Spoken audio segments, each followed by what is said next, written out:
beautiful. So I ordered this foundation here from Sephora online. It was 48 Canadian dollars. There was a foundation shade chart along with Color IQ on Sephora, which I found was really helpful. So I picked up the shade Tan right here, which is described as tan with golden undertones.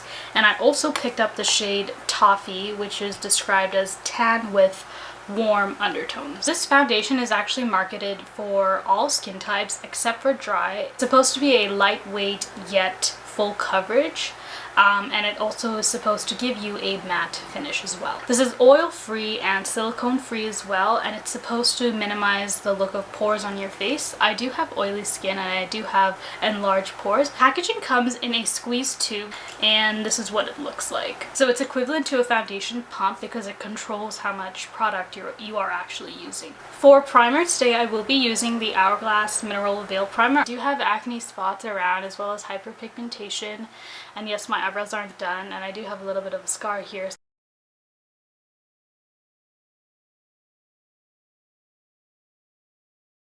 So I'm going to try out the shade Tan. I'm just going to squeeze it on my hand here. Oh, they do say to shake before use, which I'm trying to do, but it doesn't feel like in the package here, it doesn't really feel as liquidy. So it's kind of runny, I guess, but it's still, it feels like a thick consistency.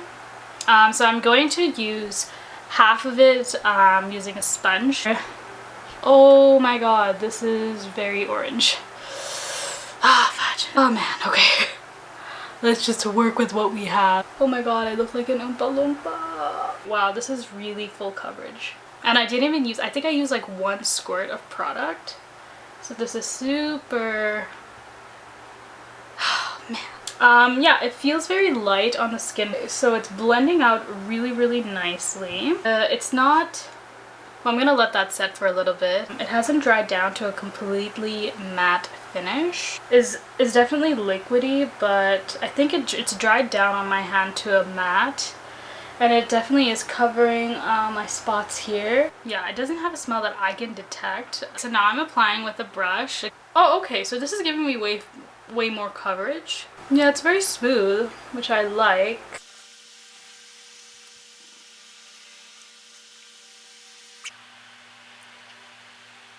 It seems like the foundation is not really like staying on my nose or something. So that's what it looks like. It actually doesn't look that bad on camera, but I mean, it looks really orange in real life. I'm going to set this with my powder. I don't have anything much to say, you guys. It feels... I don't have any problems with it right now, except for the fact that it's not really staying on my nose. I don't know if it's like completely blurring out my pores. I don't think any foundation could ever do that. Oh, okay, I see how it's being completely mattified with powder. So my skin is definitely looking really like pressed down and matte with the help of the powder, because right now it still looks a little bit glossy, just a very tiny bit. And there's like nothing on my nose. I don't know what the heck is going on. Maybe I should have applied more on my nose or something. Oh, this is a really beautiful finish. So yeah, I'm gonna finish up my makeup and I will be right back. So apart from the nose, for the foundation, for some reason doesn't seem to be liking my nose so much. The powder definitely did help keep it matte on my face. I didn't go too heavy with the makeup. I just applied a little blush here and some highlighter. The areas where I have not powdered, I can distinctly see that there is some kind of a shine. So it didn't completely dry down, I would like to argue. I feel like you would have to put a powder in order to make it more of a matte finish. But I didn't have any interruptions during my makeup. Everything seemed to sit really well. There was no creasing, no crumbling. I definitely think if you want to even build this coverage up, that you could use an extra squirt.